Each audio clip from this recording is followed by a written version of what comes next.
Hello, guys. Welcome back to the podcast. Today, I invited my very special friend, Kaylan Gonzalez, to come and talk to you guys about his adventures, 2 year adventures into the Amazon, meeting shamans, all kinds of things. Now, Kaylan and I met during the filming of Magdalena's Land last summer, and we instantly hit it off talking about the spiritual world and all kinds of different theories and conspiracy theories and everything. So, we had so much in common, and I've been trying to get him on as a guest. So, today, we're going to dive right in. Kaylan, welcome. Hello, thank you for having me. Thank you. So Mhm. nice to have you here. So before we get into your adventures, let's talk about what made you leave Gibraltar, or were you in Gibraltar? I'm not sure if you were in the UK or Gibraltar, but what made you set off on this 2 year adventure? Oof. I can tell you a bit my background, how everything started. No, initially, I've had a very interesting career, and when I left school, I initially started. I joined the military, so it's a Royal Gibraltar Regiment. It was a part-time. It was a TA, and at the same time, I also became a postman. My goals were to become, well, my dream was always to become a firefighter.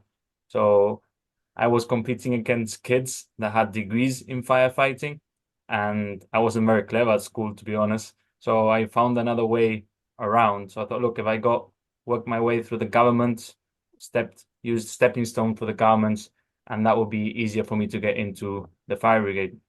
So as soon as I went into the military, I started doing all these different courses that could help for me to be able to add strength to my application when it came to applying as a firefighter.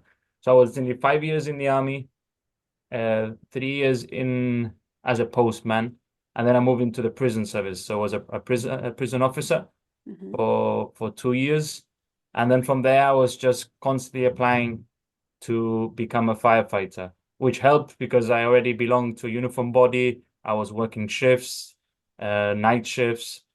All my details were in the government. So I applied around 4 times to get the job, and eventually I got it. I was around 24 when I got the job. So I was quite young, to be honest, to have a high responsible job. And to be honest, since a young age, I've always been a very sensitive kid, no, and it's something which I never knew how to handle, and I never knew how to cope with it or what to do with it. So training became like the only way that I knew to be able to deal with it, honestly, no, and release it, all this stress that I was picking up and absorbing, and it got to a point where I suffered with stress, anxiety, and depression for many years through my childhood, no, and I thought that this firefighting job was going to be like the optimal job that was going to save me from all these different stresses, and there's a mix also of like what is it that you really want and don't want, you know what I mean, and until you don't achieve that dream that you think that it's like the optimal dream, you don't start realizing all these other things that make you choose that dream, you know. Yeah. So once you get there and I achieved it, I'm like, who really chose this? I mean, who really chose this job as a firefighter? Was it myself, or was it the fears that had around me? So like maybe my parents didn't have a very, they did have a stable job, but it wasn't government. So like in Gibraltar, there's this thing that if you don't have a government job, it's not stable. You don't have a pension. You know, you're not well looked after. So Yeah. you have all this social pressures that you feel like you need to tick in order for you to be successful. No, you need to work in a government job, and firefighting, honestly, is one was in shift work. It's one of the best ones in Gibraltar. I know it depends, of course, each person and what they like and what they want to achieve. And in the person that I was very active, adventurous, being able to do scuba diving, rope rescue, being able to train whilst at work, you know, all these things that are part of the job was like it's like exciting for me, you know. But when I got there, of course, the reality of things start happening up, you know, you start attending jobs, you start seeing things that not everyone gets to see. I mean, you start um going into more stress and more anxiety, and that's when your mental health needs to like be strengthened, no? So it got to a point that I couldn't cope anymore in the fire brigade. I was 5 years in, and I realized that what I always wanted wasn't what I needed, you know? Mhm. So it got to a point that my nervous system couldn't cope anymore. and that And made me. what were you feeling? What were the signs of your nervous system Oh, not wow. coping? If I had intrusive thoughts, blurry eyes, I had spasms in my eyes, my bodies, in my shoulders, it's constantly anxious. Um, my mouth was constantly dry, all stuck in what if thoughts, there's a constant stress and depressed and fatigue, just Yeah. pushing on, tired. And I said, look, I cannot carry on like this, even though this is what I want, or I've always wanted, I have to move away from this, my body, it was screaming, I mean. And so one of the things I wanted to try before I actually left the fire brigade and give it a chance is I went to this yoga retreat in Portugal. Hmm. And it was the first time I actually did yoga. So it was really good. It really worked, but I felt that it didn't reach the root of what was actually going on with me. So I remember one of the days that I was in the retreat, I spoke to this woman, and she was speaking to me about this silent retreat, very famous, called Vipassana. Hmm. And Vipassana is a 10 days retreat where you cannot speak, you cannot read, you cannot write, you cannot have your phone, and you have to wake up at 4 a.m. every day, you know? Sounds like a nightmare to me. Well, I'll get into that now. And when I left the yoga retreat, I went back to Gibraltar, I went back to my job, to Fire Brigade. I'm like, oh, wow, I need to do something more drastically. And I remember waking up one morning in my bed and thinking, oh, this lady told me about this Vipassana thing. It's like, I think I need to do this. And I did it. I went online. I did it in Madrid in a center called Damasacha. Mhm. And I was reading about which or how to get there, not to get there. I like to not run away from the place, because if you have your car, you go in your car, there's more possibility that you leave because That's your true. car is packed in the parking. Yeah. So it's just like, it's best off if you go by bus. We pick you up from the train station and we take you to the center, and there's less possibilities that you want to run away. And I'm like, okay, that works. So I went there on my first day. I was like, okay, this is this is deep, and I started learning about the concepts of like Vipassana, which is like removing the root of suffering. It's a Buddhist teachings, and it comes from a teacher called Goenka. And the first 3 days, it's about anapana, which is observation of breath. So the first 3 days, they are like sharpening your focus, your concentration to one point underneath your nostrils. And if your mind goes to the past or to the future, you bring it back to the present. So you're Mhm. basically doing like every time you do this focus from moving away from your thoughts from the past or to the future, and you bring it to the present. It's like a rep when you go to the gym and you get a weight. Mhm. So this strengthening, this focus is like redirecting to one point.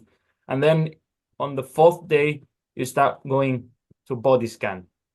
So you start being able to start scanning from the top of your head with your consciousness, with your eyes closed. Like if someone was like touching you, like if you're doing this, but with your awareness, with the consciousness, no?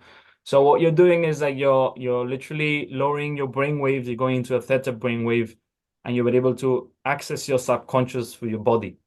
So trauma is stuck in your fascia.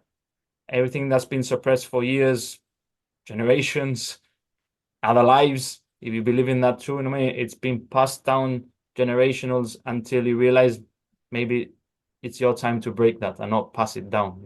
Yeah. So when you start scanning, you can start to tremble. There's pains that come out in certain parts of the body. And what it is you have to be present and observe without judgment.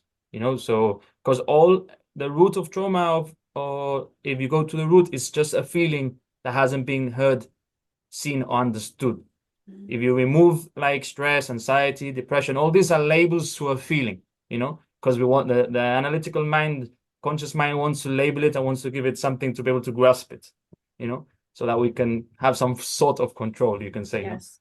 But the subconscious works with just feelings. It's just is. It's just a feeling that's being suppressed and not accepted. So when you lower your brainwaves and you stop labeling and you just go back into your subconscious, you start feeling, you can start allowing feelings to be whatever feelings to be there just as it is. So now there's no blockage within your energy fields, like if you go into the acupuncture I mean, they talk about the meridians and the energy centers, and how emotions are stuck in different parts of the body. So the liver is anger, the kidneys are fear, and grief is your lungs.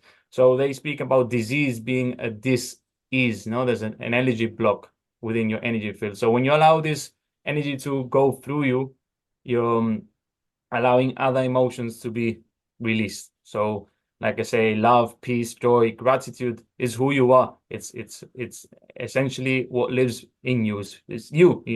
But these feelings are there constantly, daily. It's who you are, but they just get suppressed because there's no space for them to. They're being suppressed by heavier emotions above it. No, so this Mhm. movement that allows them to free them, basically. No, and I remember on my third day I wanted to leave. It was getting quite heavy, quite intense, but I managed to push through. And on my sixth day, I had a breakthrough. There was this magical thing that happened, which I didn't know what was happening then, which I read about it after, and it's something known as an out of body experience. Wow. So I had my body in front of me, and I was observing my body from above it, just above my body, and it was a very ecstatic, blissful feeling. My breath was like if I was like at the top of the Himalayan mountains, I always say. And yeah, it was ecstatic. I couldn't feel my body. It actually came because I was scanning through my lower back, and on the way up from my spine, I had like a massive pain on my right hand side, and I observed it without like judgment or pushing it, and then it just woof, and that was like the release. It's like that was like came out. And whilst I was in that state, I was shown the things that I had to do, for me to heal, which I already knew Hmm. to a certain extent, because Right. but it was like, okay, I'm now really gonna see the truth. So what was shown is that I had to heal the relationship with myself, I had to heal the relationship with my parents, and I had to leave the fire brigade. Like there was no like, what if you change your hours? What if you change Hmm. your shifts? Or you no, yeah, I had to leave the fire brigade because I couldn't heal in that place. I mean, it was not done for my nervous system. It's not done for who I am, for my nervous system.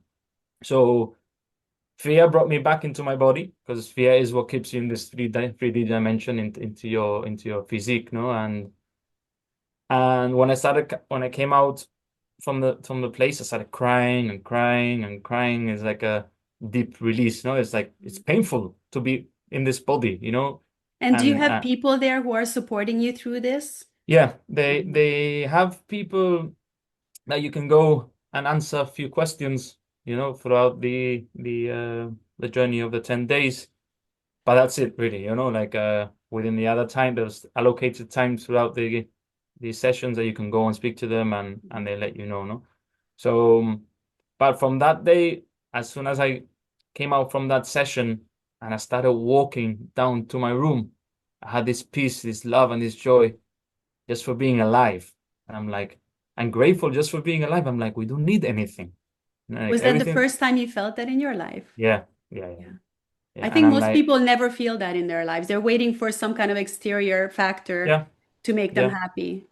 Yes, that's what the Buddhist teaching says, no? Like the middle way, where we're constantly, there's aversion and desire, and we're constantly desiring highest emotions, love, peace, joy, gratitude, and we're always like avoiding like denser emotion, the anxiety, stress, anger, fear. And it's about being able to be open and in the middle way where you allow for both things to exist. No, and that's where the yin and yang comes in. No, if you're happy, joyful, peaceful, allow it, be with it, but know that the only truth is everything's impermanence. I mean, nothing is lasts forever. It's constantly moving. No, the only truth is everything constantly changing. No, so yeah, that's what you just literally said, no? So yeah, even I remember it's like we don't need money. That was the thing first thing that came to mind. We Mhm. don't need money. Like, because this abundance, this joyful, this peace, this love that we are, like made you whole, and that was already enough. I mean, I felt enough, like nothing else was needed, no? And but after that, I thought that okay, when I go back to Gibraltar, I'm like, okay, first thing I'm gonna do, the easiest thing about not loving myself and helping and trying to fix a relationship with my parents. It's like, I'm gonna leave the fire brigade. Mhm. And I left it. And I thought it was going to be better, but it got worse. My situation got really worse. I got really, really sick. I Wow. was, Why, I, what happened? I think I had like a existential crisis, you know, where all my life, not all my life, I was like towards this goal to being a firefighter. Now I was a firefighter and I had another label and I don't know where. I had nothing, you know. I didn't know who I was. Like I didn't know what I was going to do with my life. Like like it was like a deep depression, or like I said, a psychosis. It was a bit of it was all, it was PTSD mixed with like a spiritual awakening. It was all like a bomb together, no? Hmm. And I was bedbound for like nearly 4 or 5 months, you know? Wow. Yeah. And the magic of life when you allow and let go and let God and let the universe. Like I remember I met this beautiful soul. I was, because I was literally fatigued. You know, I couldn't even move. I couldn't even walk to my kitchen. I was exhausted. I was like, my body couldn't even. So when I had a bit of energy, I used to go to the back of my house. There's this rocks there by the bay, and it's where I used to maybe put myself, wash my face with some salt water, get a bit of sun. And there was this girl on the side that was doing yoga at the time. Then I'm like, okay, this girl like get my attention, and I approached her and we had a chat. And she was a vegan cook and a healer, because I remember that I've always and I never had the chance to really tell her in person. I've always wanted to like tell her how grateful I was because of that experience. But she saved my life, because she put me through like a detox. Like she was doing all this like 24-hour broths, like vegan broths, you know what I mean? She, I had to heat my meals every 2 3 hours to maintain my blood sugar levels. I had to soak my grains to remove the lectins, which were causing like inflammation. I remember like I had to go. That was during COVID time, so this was Hmm. happening around like COVID time. Um, I couldn't eat chocolate or I couldn't have coffee.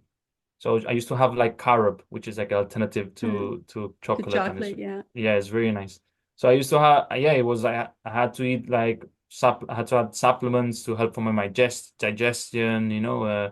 I had to eat my food fresh on the day, cooked on the day because of the histamine intolerance. Yeah. So all these things it was a drastic change, and I was eventually, I even had to move away from my parents' home. I had to like move to, and I moved to like Ocean Spa Plaza, which had like a pool at the top. I remember at the beginning I couldn't even go out from my room, but Were your parents supportive during this time? they were very supportive, but they didn't understand. Hmm. I mean, they didn't understood what I was going through. My dad is very empathetic, very loving, and just looking at his eyes, it made me worse, because he's like, "Oh, again, you're like this." You mean like I'm like, I don't want to be like this. You know, it's not something I woke up this morning and decided I wanted to be like this. Is knowing, and I had to leave for those reasons, because they were so empathetic and so on top of me that it wasn't giving me enough space to actually be able to be how I had to be there and then at that time. You know, Yeah. so eventually I got better. I started, I left the fire brigade. I mean, I went back into the government to work again, and I worked in the police station. That around that time, I was also, before actually working in the police station, I was going into therapy. Initially, they couldn't touch me because I had like symptoms of fibromyalgia. I mean, hypoglycemia, adrenal fatigue, all the things were happening at the same time. And they were doing like Reiki. They were doing this Chinese Prana healing. prana. Yeah, I think No, pranic, that's pranic. Indian, I think. Yeah, Pranic yeah. healing. Yeah. Pranic healing. Yeah. Yeah. So they were doing all this pranic healing, and there were all these alternative things that I was moving into because I didn't want to have medication, you Yeah. know, and honestly, in the state that I was, if I would have gone to the hospital, I would have ended up in a mental home, you know, because it was really, really bad, you know. And this girl, like I said, she helped me because she had something similar. She went for something similar before, and yeah, she was a godsend, you know, she was a godsend, and I was lucky she came through. And after that, I started doing. I was very interested in the psychology, in alternative therapy. I started doing courses myself to become a therapist, you know. So I started with EFT, which is Hmm. the tapping, emotional freedom Yes. technique. I did NLP, so neuro linguistic programming. I did a bit of counseling. I did mindfulness, meditation. So I did all this different sound therapy. And that's when I really wanted to start doing all these things, started helping. And I was like, okay, I've been through all these things. I know that I'm still like healing, so I don't want to go on it full time. So I joined the police station. I was working there in HR and at the reception, and I also managed to be able to join the Wellbeing Champions. So it's like a group where they help police officers or anyone within the police station with any stress, anxiety, or anything that they were going through. No, so that really helped in my own advancement, and also to be able to start exposing myself to helping others. So yeah, I had a few police officers come up and speak to me and sat down. I used to sit down in the reception, and it was very interesting journey. That's so And I can totally see that because we've worked on two film sets together now, yeah, and you bring this calmness, like this. It's just amazing. Just, everyone that was around you was just calm and grounded. Like you bring this peace to the set or wherever you are. So I can totally see that happening at the police station. yeah, it was a place where no one wanted to be there. I mean, I loved being in the counter and the reception counter. And now people like, I used to get out from my reception counter and I used to speak to them just there, and I love communication. I love socializing. I love to learn about other people's psychological deep processes, and thoughts, and how they think and how they feel and how they see this, and how can I get in their shoes and see life from their perspective, what's blocking them, what's allowing them to see this, and what's not allowing them to go into the next stage in their life, and yeah, for me it's just a beautiful discovery, and And I really got the best mental health counselors are those who have gone through hell and come back. Because until you experience this for yourself, it's very yeah, difficult to help others. totally, yeah, it's yeah, I've spoken to even therapists, I've spoken not just therapists, but people that maybe have studied psychology and have a degree in psychology, and they know all the anatomy of the mind and all these things, but then you told them about anxiety or stress, and they probably have a bit of stress while studying their degree, something Yeah. like this. But this like traumatic, like complex PTSD, I mean, it's from childhood, from relationships, from family passing away, accidents, exposure to traumatic events. All Yes. these things do really take toll into your nervous system and your amygdala and all these things, So yeah, I got to a point that I knew that I couldn't be there anymore, also in the police station, because I had all this teaching and I'm like, why can't I I should do something else with all this stuff. And that's when I went before that, roughly around that time is when I met my ex-partner, and she had horses. She had two horses, a donkey and a dog. And then we got another dog and we used it for therapy. So we started working together. She used to do the yoga and the sound therapy, and I used to give like mindfulness and meditation workshops. So we used to go to businesses, we Mhm. used to go to schools, and we used to give all these workshops about stress reduction and the horses. I mean, autistic kids used to come, people with disabilities, trauma. They used to come to the horses to do therapy, equine therapy. She was the expert in this. We used to do assisted therapy with a donkey. And the dogs, we used to take it to schools. It was very Oh, that's so cool. magical time, yeah. And they're pure, A Yeah. horse a horse is pure essence, I've seen and those videos with the horses healing yeah, people and they just gravitate to the person and it's yeah. mind-blowing.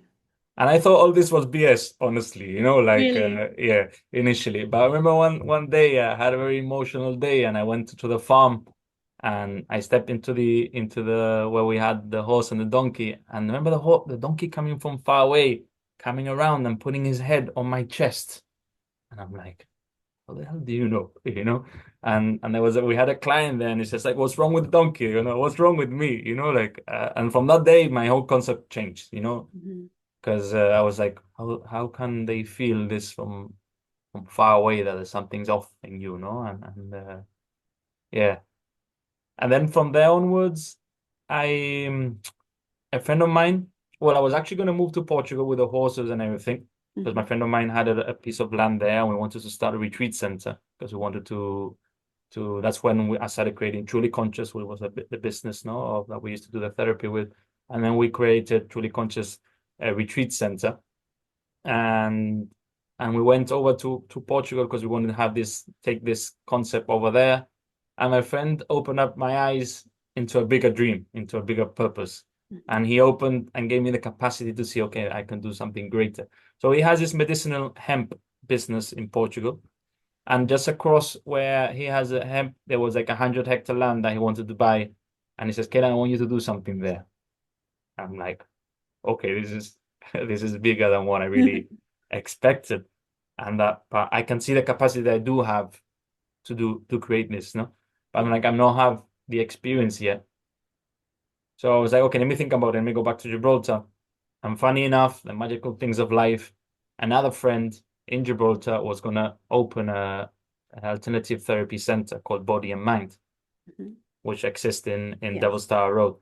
And that magical place came to me at the right time. I'm like, okay, this is an opportunity for me to start from the ground, see what I can learn here, and then that I could take on my next chapter. And I did this. I became the project manager, and then I became the manager when it was done, and it was a high-end project. We had cryotherapy, like cryo chamber. We had facial cryo localized, which was for the face. We had a hyperbaric oxygen chamber. Excuse Oh, me. we had that in Jib? Yeah, yeah, Oh, yeah. wow. It's still there. It's still It open is and still function. there. Yeah, yeah.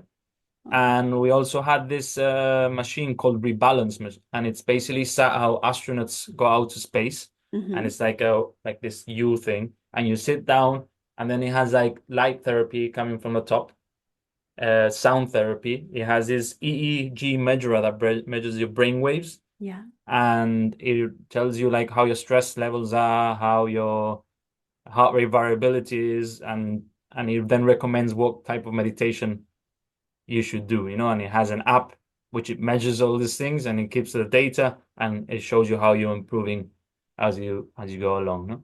And then we had a gymnasium, we had a spa, and then downstairs we had a cafeteria. So this is a project that I did for nearly a year, nearly 2 years. But then it got to a point that like the owner had another way of running the place and I had another values. I mean, and I'm like, okay, I mean, I think it's time to hand over. I think I did what I had to do, and now it's time to go to my next chapter. And then out of nowhere, I broke up with my ex. This happened all simultaneously at the same time. And I'm like, I've been wanting to get a sabbatical for years from different jobs, from the prison service, from the fire brigade, and none of them wanted to give it because of course I was new to all these places, to all these jobs. So I was like, oh, you just started and now you're in a leave, and I'm Yeah. like, it's not that I want to leave because I don't like the job or I'm not taking the job serious or it's because I don't like it, no? It's just because I feel that I want to have a year. I started working since I was 17, 16, and I haven't stopped, and Yeah. it's been constantly stresses and other things that were building up. And I'm like, I want to have a break of everything where I don't need to think about nothing. And that's when the universe said, okay, Kian, now you can leave. So this opportunity came and I left for these 2 years. I left a year ago, 2 years ago. For 2 years, my intention was to travel without control, without preparation, without knowing where I was going to end up, knowing what I was going to do.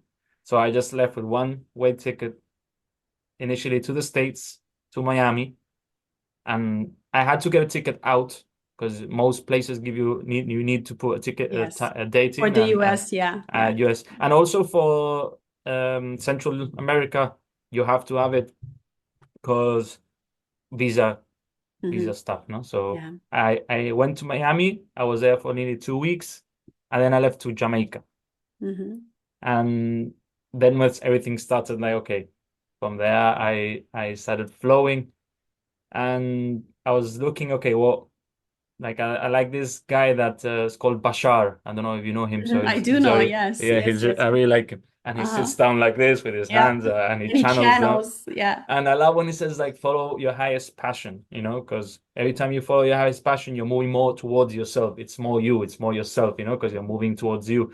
So that was like my main thing, like what's calling me, what's my passion, what do I feel that is my joy? So what feels like I need. So that's how I was moving, you know, by like following my heart center, my intuition, and there was this Facebook ad that I got about a festival in Guatemala. So I went to this festival and I stayed there, and that's when I first met like my teacher, which was a Mayan teacher, and I Hmm. went to this ceremony, cacao ceremony, and it was amazing. I mean like they had that every Tuesday and Thursday. They were like 3 hours, 4 hours long. I was invited by a girl that I met in the festival that she also gave those ceremonies. As Kaylan, you should go on and do this. And I'm like, okay, I'm going. And I really love them. It's like a small family, small Mayan family. Like him and his wife are both like Nana and shamans, no, and Tata. And whilst being there, they also told me that there was going to be this month or 2 month long course in like initiating me into be able to give ceremonies. And I'm like, okay, this Wow. this is really cool. The thing is that was around December time, and the course was going to be like in March. And I'm like, I don't want to be in Guatemala for that long. So I did these ceremonies there. I got to see the place. I did lots of different other courses. I started getting interested about mushrooms also, like Mhm. psychedelics. And there was this place called Fungi Academy in Guatemala, in a place called Sununa, just next to San Marcos. Mhm. And it's a place where they teach you how to grow medicinal mushrooms, you know, Mm. and how to put them in tinctures and I got information from there because I wanted to stay there. So when my time in Guatemala, I was there like nearly a month. I was like, okay, it's time to go. So I went to Colombia. I started traveling through Colombia, and I was basically moving too quick also for my travels. I was in like 3 weeks, a couple of days, a week, and I got to a point that I bent out and I got really sick. Wow. And I was like, I really hit like I knew that I was going to go to Guatemala, but I had to change my way of traveling, you know, and Mhm. and I got really sick also because I also lost my intention of why I was doing what I was doing. Mhm. You know, it's like, okay, it got to a point that I was seeing all these different places, and I'm like, a mountain is just a mountain, a beach is another beach. You know, Mhm. it's like I need to do something more to it. And then this thought came up, can I meet you in the best place to learn about communities, learn about like eco villages, ashrams. So my goal was, okay, I want to spend all this time now looking for these communities, working in these communities, living in these rehab centers to get information and experience. So when I build my own, I have an idea of what I want. So that's what my intention happened from that change in that I got sick in Colombia, no? Because I was like, okay, I'm meeting these places, but it's not fulfilling what I was Mhm. doing, no? So I went back to Guatemala. Well, I was gonna go to Ecuador, but there was this governmental strike. They killed the minister in the streets or something Oh like yeah, this. I remember They that. I they remember they that. went into a radio station or TV station and they did, I don't know, went in with guns, and then I was like I canceled my flight and I just stayed there like a few weeks more in Colombia, and then I went to Guatemala. But in Colombia, I was living in a place called Teicu, and there they have the indigenous tribes that live close by. I went to visit them up into the mountains, you know, and see how organic they walk bare feet around, you know, they are Mm. all dressed in white. Those Kogis, there's a different kinds of there's like 3, 4 different tribes that live there in the Santa Marta, no, in the Parque Tayrona, this And were you able coastal. to go and communicate with them and spend Yeah, time with yeah. There was even a tribe of them that were living in the community with us because they use this community as a stop base before going up to the community up in the mountains that took like 2, 3 hours to walk there. them? And did So they speak English or did they have their own language? Spanish, they could Yeah, speak only Spanish. Spanish if they spoke Yeah, Spanish, yeah, yeah. Colombia Spanish, and they had also their own language Their in own between language as in well. themselves, no.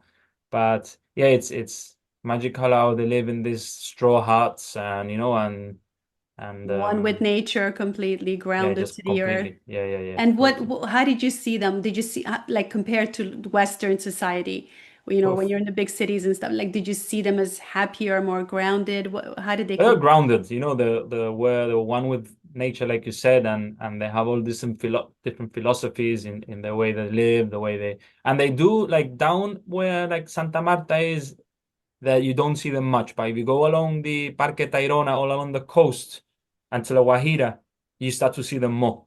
And it gets to the point where I was living in Palomino, which is like a very more spiritual town, you can say, or hippie town.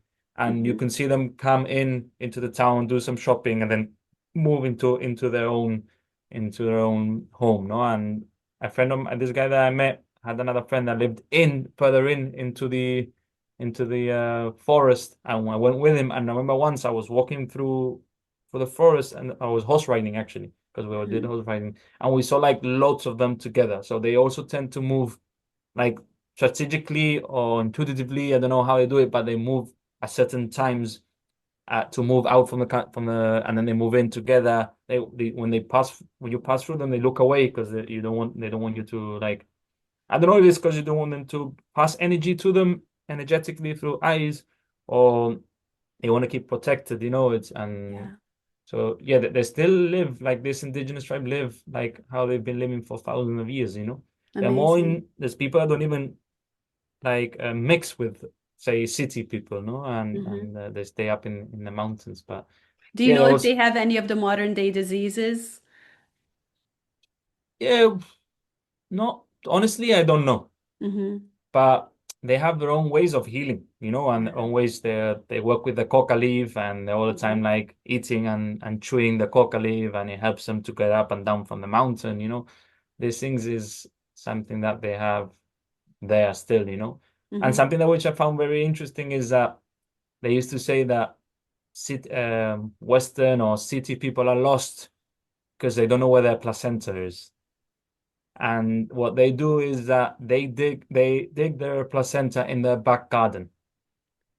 Wow, and they So bury it there. they bury it there. So when you're lost, you know where to go back home, you know? How interesting is that? So, and we don't know where our placenta is. Probably get sold or Yeah, whatever. probably get sold. In the Uh, pharmaceutical industry, they totally, they yeah. make big bucks with that for Yeah, yeah. sure. There was this thing that I saw not long ago that they force women to have a cesarean because if they The go out through intact placenta is worth attack a us lot more. well more. Exactly. Yeah, Yeah. yeah, yeah. So there's all this, Big business for sure. yeah. That's very interesting. So I've never heard that before. yeah, it was a very interesting concept. No, it's like wow, that really touched home. It's like wow, it's true. You know what I mean, like this is where I was with you for when you were growing a baby, Yeah, yeah. and And the placenta is actually an organ that is grown by the baby. It's not hmm, grown by the mother, mother. which is Okay, quite interesting. So that's, it's a part of you and yeah, then it just gets discarded. I know some places they eat it, like the yeah, animals eat it. So there are different rituals in different cultures, but that's very interesting that they bury it.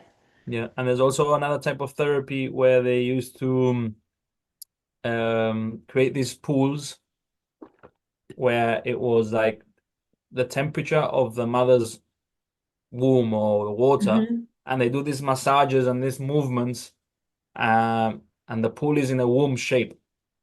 Wow. So this therapist is giving you massages and movements in this temperature water, which is the same temperature how like is in the womb, and it's basically to take you back to where when you were in there, no? It's like a And like then a is re it like a rebirth yeah, ceremony? like a regression, like Yeah. rebirth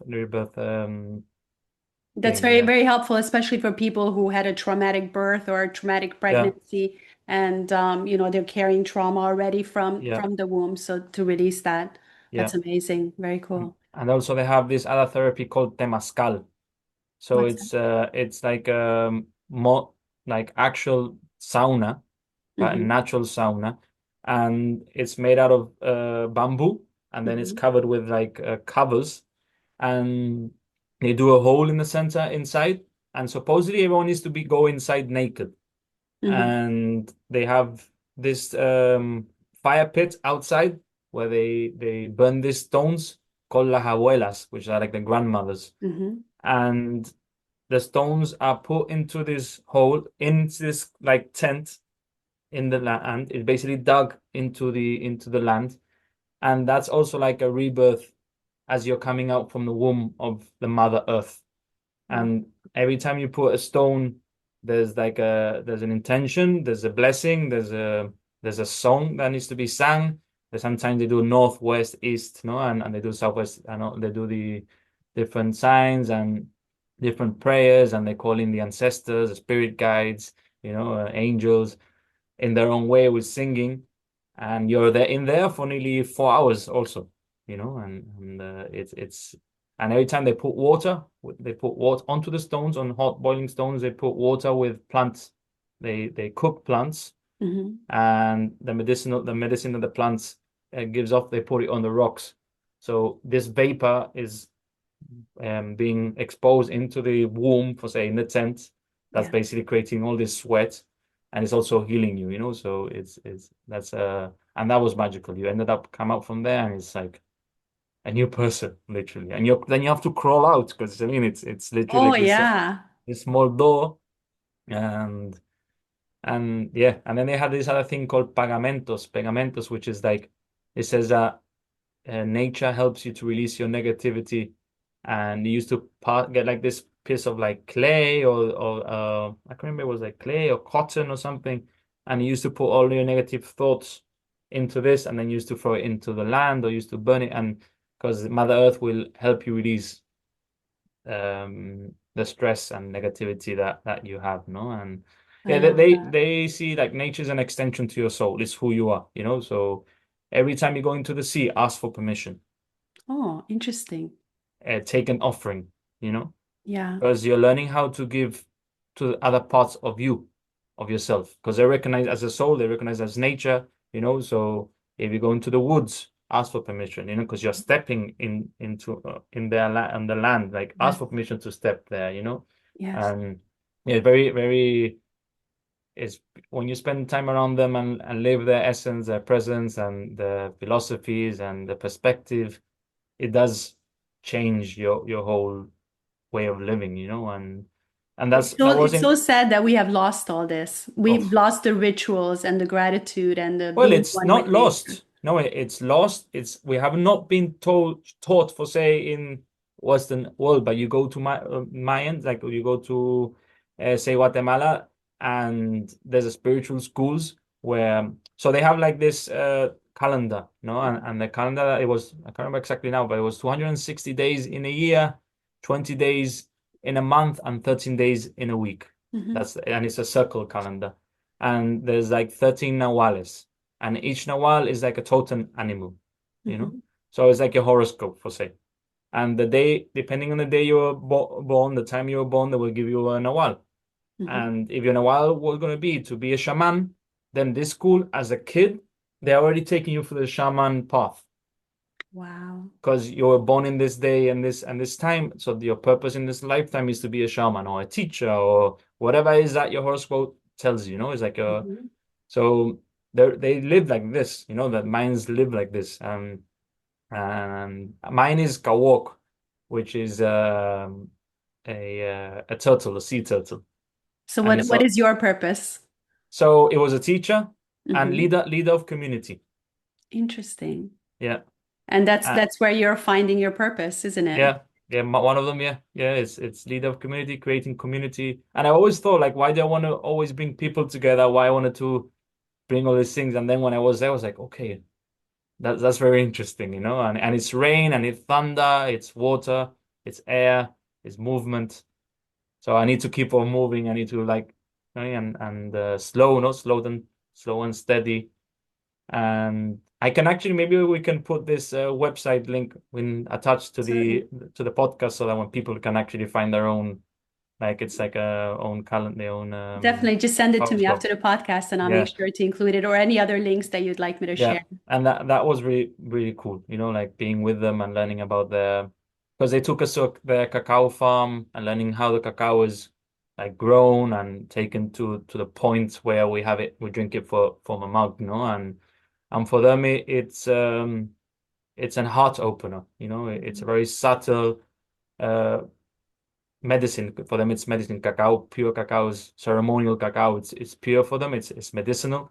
Yeah. And it does help you, I mean, like open your heart and connect to your heart center. And especially if you're in ceremony, when you start singing, the shaman drum helps your heart beat faster. So the Hmm. medicine goes faster into your bloodstream, and the song and the movements. And yeah, we used to be there like 3, 4 hours, like 2 times a week in Wow. ceremonies, singing. And I was helping out by serving cacao, by setting up the ceremony.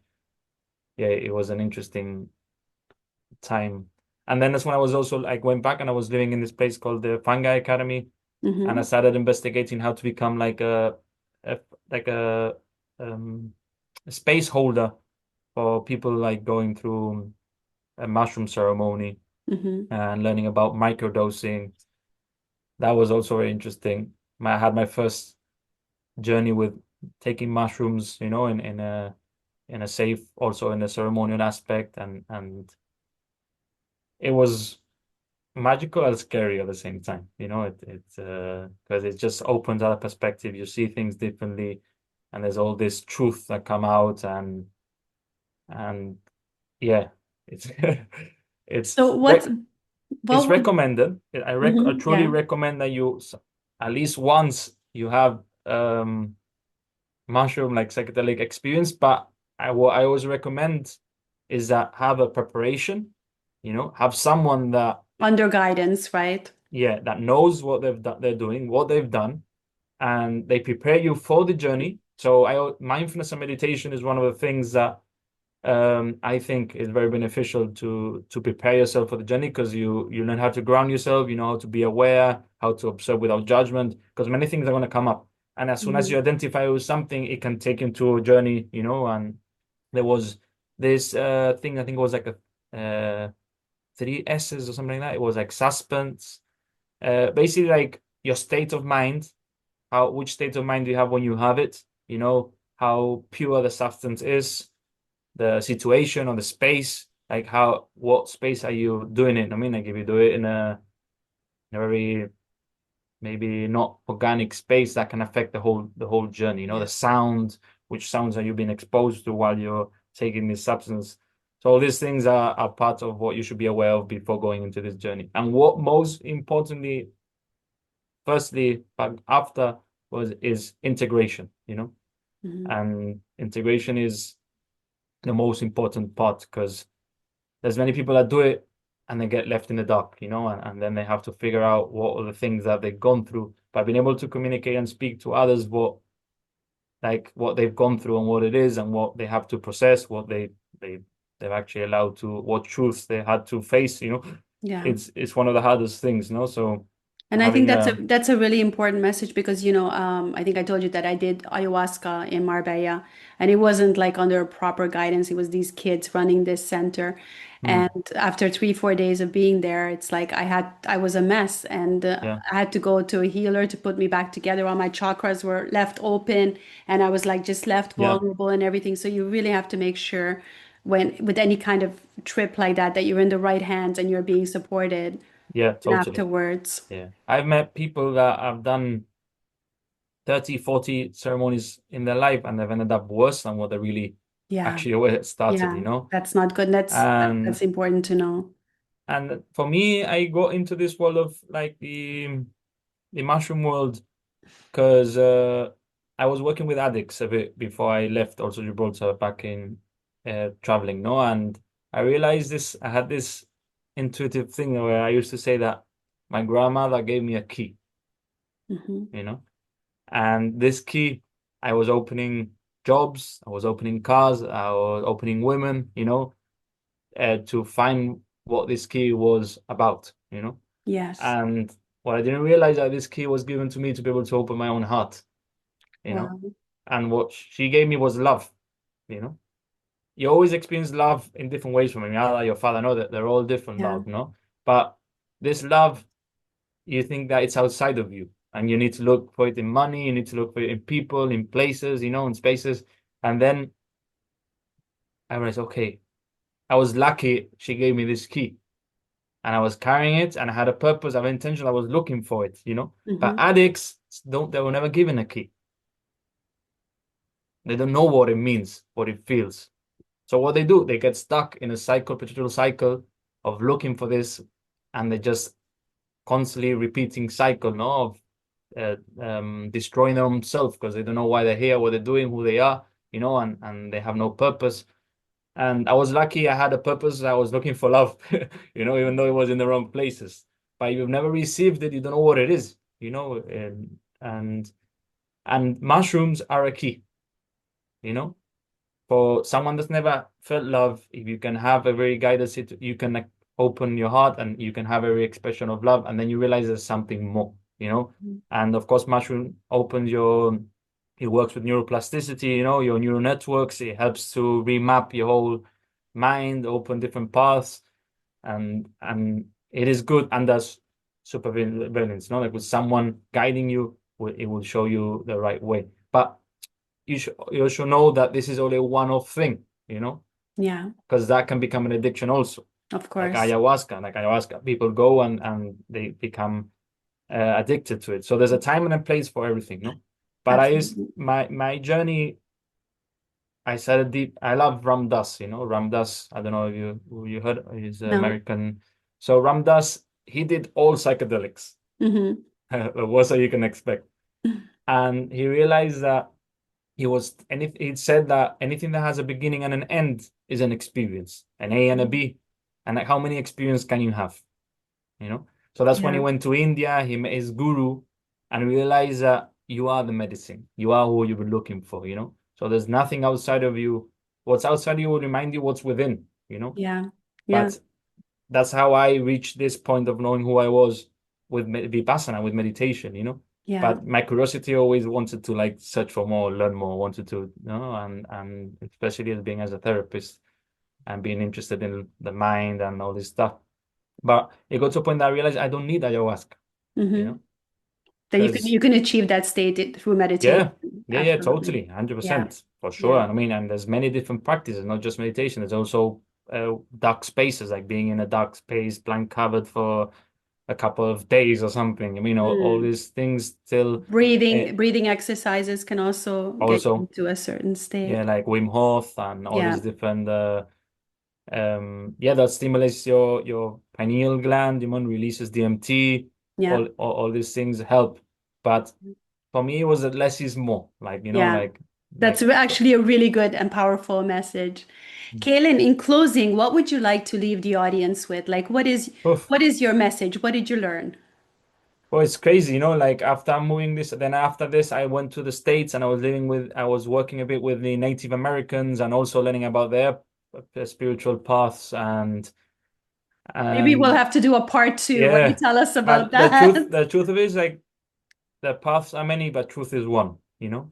Hmm. So you need to find what works for you, what's calling you, what's intuition telling you, what your heart is telling you what to do.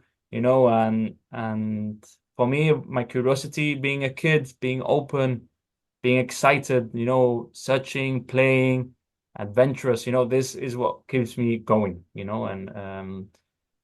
And this what really brought me to where I am now. After all this 2 year travel that I did, I started meeting directors, producers, and actors in the most random places. Yeah. Uh, and I remember I met this shaman and he says, Kaylan, what would you do if everyone was healed? That's Hmm. what he said. And I'm like, play, have fun. And I'm Yeah. like, and he says, go and do that, you know? I love that. And from there, everything will expand and everything will come out. And this came out for me when I was traveling. No, I met these people. I'm like, I met this girl and I said, why is this happening to me? I'm meeting these people in the most random places. It's maybe it's calling you. Yeah. And I'm like, okay. Calling is not your purpose. It's not something that you run after and grasp it. It's Yeah. something that when you stop, you be, you stay here now, it starts calling you. And that's how acting came into my life. That's I did my first acting course in Mexico. Then I went to LA. And then when I finished my trip from Brazil and all these things, I came back to Gibraltar. I did Magdalena. Um, then I did your short Yeah. film, The last uh, son. and I worked all in the background, no, doing all this Yeah. like camera assistant, producer assistant, director assistant. Yeah. Now I did one with a boom operator. Oh, how Uh, cool is that? Very yeah. fun. And I thought, okay, now it's time for me to go back in front of the camera. And So live your passion. yeah, so 3 months ago, I came to the UK. I was in Bristol. I prepared my profile.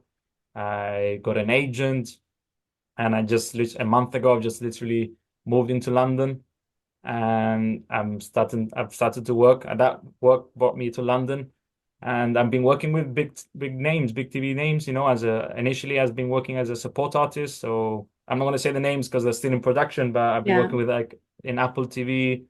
I'm currently working one with Paramount. Wow. And there's also one coming up with Netflix, so there's big things coming up. But it's all like right now I'm trying to like find my balance, finding myself living in a new country on my own, Yeah. finding the balance of what is to train, like working on my craft, meeting new people. And it is stressful, and something very big that we speak here that is very passionate for you is the sun, and Yes. like your by doctors recommend, like if you live in the UK, you have to have vitamin D because we don't have much sun, no? And I think one of the things that I've been having a bit of like mood swings and stuff like that is because of that, It's because Yeah. I've Yeah. been staying more in my room. I haven't been going out that much. Today You is a need sunny you need day. one of these. Yeah, and I have one back home. I Yeah. have Oh one back yeah. home. Yeah. But look, today I've been downstairs before the podcast. I was like 15 minutes taking the sun.